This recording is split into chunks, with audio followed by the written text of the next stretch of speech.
तो व्यक्ती कृष्णा आंधळे नाहीच, मात्र आजही त्या परिसरात शोध सुरू, नाशिक पोलिसांची माहिती। मस्साजोगचे सरपंच संतोष देशमुख हत्याकांडातील संशयित आरोपी हा बुधवारी नाशिकमध्ये दिसून आल्याचा दावा वकील गीतेश बनकर यांनी केला होता। यानंतर नाशिक पोलीस अलर्ट मोडवर आले होते। त्यांनी वकील गीतेश बनकर यांनी केलेल्या दाव्यानुसार नाशिक पोलिसांनी जवळपास 3 पोलीस पथकं हे संशयित कृष्णा आंधळे याच्या मागावर पाठवले। तसेच बुधवारी शहरातील सुयोजित गार्डन ते मखमलाबाद या मार्गावरील सर्व सीसीटीव्ही फुटेजची पाहणी केली। मात्र सीसीटीव्ही फुटेजमध्ये दिसत असलेला इसम हा संशयित कृष्णा आंधळे नसल्याचं पोलिसांनी सांगितलं।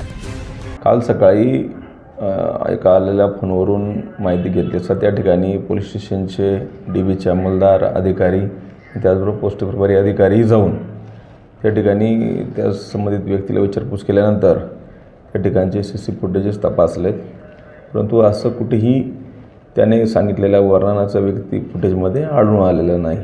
त्या ठिकाणापासून पलीकडे जाणाऱ्या दोन्ही बाजूकडे जाणाऱ्या रस्त्यांवरचेही फुटेजेस बघितले, परंतु तसं काही आढळून आलेलं नाही आहे। अजून तरी त्यात कुठलंही तथ्य आढळून आलेलं नाही आहे, पण तरीही आज दिवसभर चेक केल्यानंतर संध्याकाळी आपण डिक्लेअर करू की ही अफवा होती असं।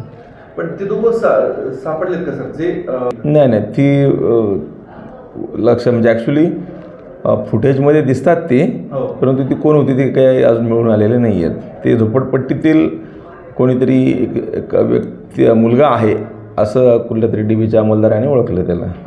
जे नंबर प्लेट आहे, नंबर प्लेटवरनं पुढचा काही तपास झाला आहे का? नाही त्यात काही तपास केलेला नाही आहे। त्यात ती मोटरसायकलवर असलेले त्यात कृष्णा आंधळे नाहीच आहेत, तर त्याचा तपास करण्याचा काही प्रश्नच नाही। परंतु त्यांचं म्हणणं होतं की हेच कृष्णा आंधळे आहेत, किंवा ते लोक समोर आणून ते त्यावेळेला तिथं होते का त्याचा तपास तर होणं अपेक्षित होतं, किंवा गाडीची नंबर प्लेट दिसते त्या नंबरवरून त्या गाडी तो म्हणताना विदाऊट नंबर प्लेट गाडी सांगतोय, त्याचबरोबर तो बोलताना म्हणतो की त्याचा मास्क होत आहे। त्या मोटरसायकलवर बसले कोणाचंही मास्क नाही आहे, त्यामुळे त्याच्या सांगण्यामध्ये खूप तफावत आणि संदिग्धता आहे। मात्र तरी देखील खबरदारीचा भाग म्हणून नाशिक पोलीस आज देखील त्या परिसरात शोधकार्य राबवणार असल्याचं सांगण्यात आलं आहे। 9 न्यूज महाराष्ट्र ब्युरो, नाशिक।